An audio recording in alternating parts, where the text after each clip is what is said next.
My name is Bill Stevens. I live in Newtown.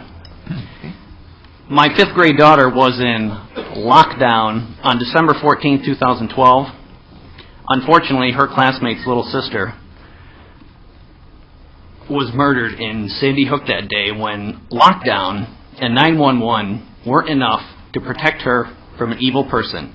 Not protect her from an assault rifle or some type of inanimate object, but from an evil person.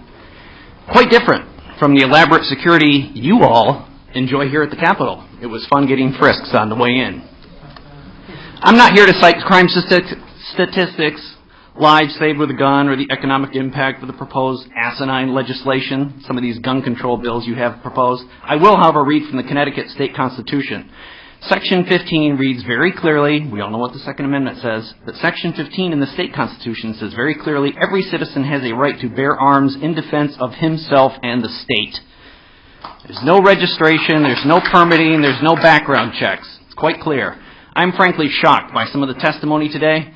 In case some here failed American history, there is something called the Constitution and the Bill of Rights and a process by which to amend it. The same goes for the state constitution. These rights are inalienable and endowed by our Creator, not you politicians, to all citizens regardless of gender, race, or creed. In order to limit the rights of individuals, there is something called due process, and legislation is not due process. You want to take my rights away? Let's go to court. And with regards to due process, the final report with all the facts on Sandy Hook will not likely be issued until this summer. It was stated clearly in the newspapers. How can any legislation be passed in good faith or good conscience without all the facts? Again, gun ownership is a constitutional right, but it's not for everyone. That's okay, and shouldn't make gun owners suspects regardless of how many guns they have or how much ammunition they may have.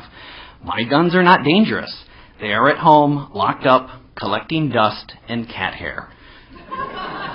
But criminals and tyrants especially, beware. Lockdown is not an option at the Stevens residence, and 911 will be dialed after the security of my home has been established.